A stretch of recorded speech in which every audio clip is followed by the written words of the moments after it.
were a lot of moments where I said, there's more to life than this. I don't want to keep waking up at 4 o'clock in the morning doing this every day. My name is JD Sustar. I'm 31 years old, live in Anderson, South Carolina with my wife, Mary Beth, and our beautiful family. I sell medical equipment for a living and am a real estate investor on the side. I'm from Anderson, South Carolina, and I was raised in a pastor's home. I had good Christian values, but when it comes to investing, especially real estate investing, it wasn't something that was always talked about.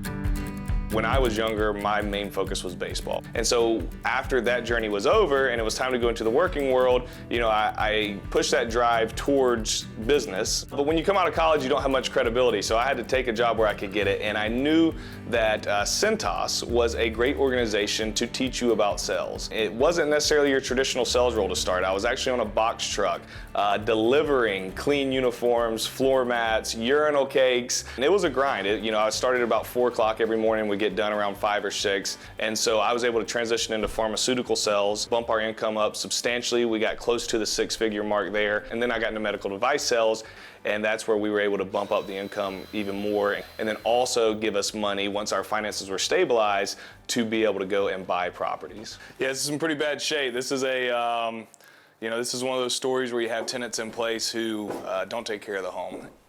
It's gonna take some work to get it back up, but it'll be a good quality home for somebody else. My ideal property is a single family home in what I call a C-class neighborhood. It's not the best neighborhood in town, it's not the worst neighborhoods in town, but it's somewhere in the middle. We look for homes that need a little bit of work. So we're looking for a fixer-upper. So this is a really good neighborhood. We got a pretty house here, keep the yard up, same thing with these guys and gals right here. All the houses around it are nice. The first property was in Greenville, South Carolina. We used our money to buy that property. So we saved up enough for down payment. We needed around $15,000, and we bought the property and then we did the rehab. I was so nervous. I was so scared, just, what's on the other side of this? And we closed on the property, and I get a property manager in place, and he's just this, essentially, you bought a lemon. This is a terrible property. And so now I'm like, oh, I was excited. Now I'm back to what did I do wrong? Or, is this gonna work out? And so we get it stabilized, we put some, $10,000 to $15,000 into it, get it fixed up, and we get a tenant in pretty much right away. The same tenant stayed for 4 years, and somebody actually came and bought it off of me this year for double what I paid for it 4 years ago. So it all worked out. How are you, buddy? Oh, another day. What y'all got going on there? I'll lay the floor. Yeah. Yep. Before Jimmy came in and leveled this floor out, right here, what would you say? It looked like about like a mountain coming down here. I project this up 3 inches. And then back here, when we first came in, remember this wall was literally shaking? Oh, It's like if you push this wall right here, it was what? It was like going in and out like that. I learned, okay, this isn't as scary as I thought it was, okay? People need a place to live, a tenant's in, it's stabilized, it worked, so now let's go find another one. After that, I quickly learned I'm not going to be able to scale very quick if I keep using my own money, because I was running pretty low at that point. And so it was going to take a while for me to build up any more money to be able to have enough for a down payment. And so that's when I said, okay, I've got to be able to find alternative funding if I really want to be able to grow this portfolio.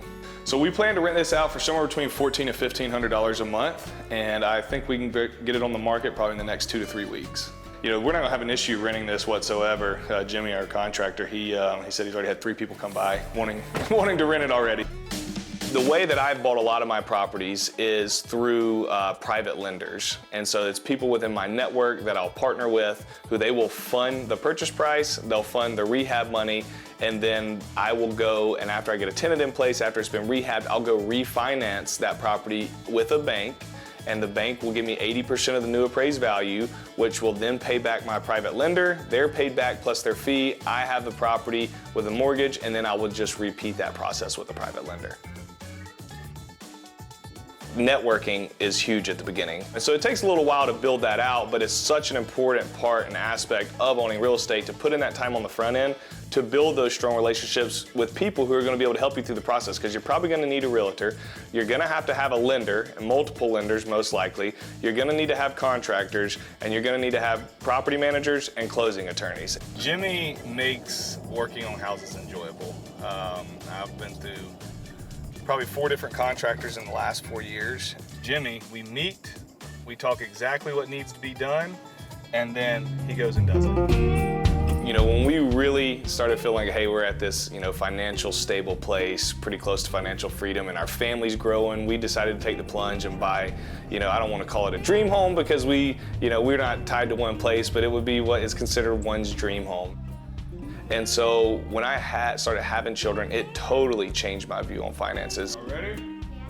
We need to create stability so that I can make sure that these guys and gals now are taken care of because that's my duty. Investing in anything's scary, whether it's the stock market or whether it's real estate, but knowing that we had those little guys who were going to be relying on us made us want to be able to change our future so that we're all taken care of.